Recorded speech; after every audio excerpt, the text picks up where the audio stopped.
Pantera here, this little robot dragon with a whole bunch of lasers shooting out everywhere. But, yeah, this level's fun. I like it just for the fact that, like, that red ring, how am I going to get it? Wait for the Serpentera to destroy the platform, then you dive down. Booyah! I like that you sometimes climb the Serpentera robot in order to get to where you need to go. It's really fast-paced, the music's great. I will show you my full strength. And it doesn't overstay its welcome. So now we're fighting Zavok, ladies and gentlemen, and he's on top of Serpentera here, and you want to get to where the tail of Serpentera is, hit the tail a few times with your charged up homing attack. That drops the ramp, it stops the robot from moving around and being electrified. And it's going to be like constantly shooting lasers out of its circles as it goes down the pathway.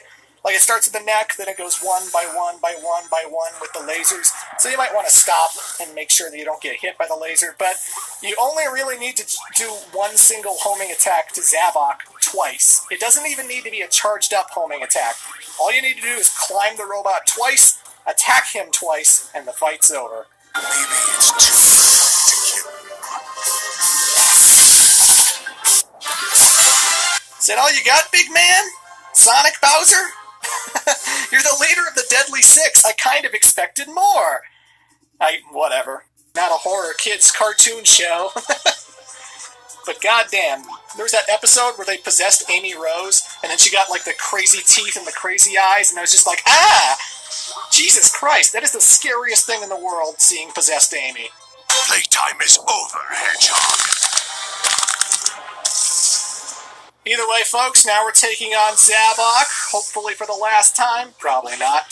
But Zavok puts his arm up in order to shield himself from your homing attack. So whenever he puts his arm up, you have to do a homing kick in order to break it. And once you break it, Zavok's going to be stumbling, he's going to be on one foot, and that's when you do a charged up homing attack. Now the thing about Zavok as well is that he actually has a bigger health bar than most bosses in the game. So like, once you break his arm, or break his barrier. You don't snap his arm or anything.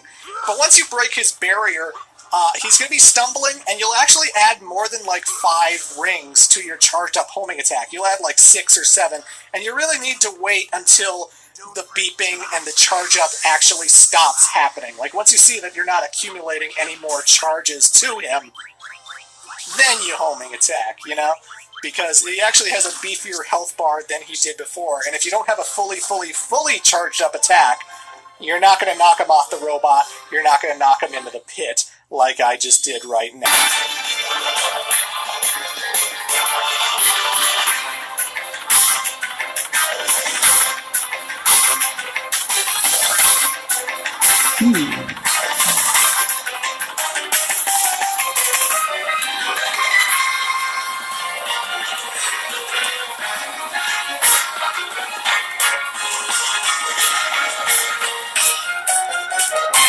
Let's put an end to this.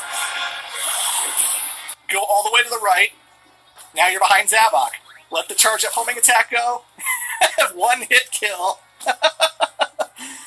That is quite the exploit indeed, Zavok. But now, what the hell? Zavok has become gigantic. He is huge, and there's a really unorthodox way of attacking Zavok. Again, the hard part really is just figuring out how to attack the bosses, because like with Zor, you don't attack him directly. What you're supposed to do is, you have to use the bounce move in order to hit all of these red blocks that we're coming across as we climb this tower to hit Zavok in the head with. And this tower does have an end. There is a finite end to this tower, so you can't keep this up forever. And if you fall down there, well then you're dead. There's no climbing back up. But you want to bounce on as many red blocks as you can. I think it's like 8 or 10 red blocks in order to beat Zavok. And once you deal out enough damage, he just collapses, and that's it for the leader of the Big Bad Deadly Six. There's plenty of tower to climb that I didn't show off. Now, I won't deny, every time you bounce on a red block, you are going to be pretty stiff in the air, so you want to make sure that if you're moving left or right, that there's certainly a block that you can land on, because you don't want to go bouncing upwards and then just fall immediately down into Zavok and die. But Yeah, folks, that was what was considered by many to be the hardest level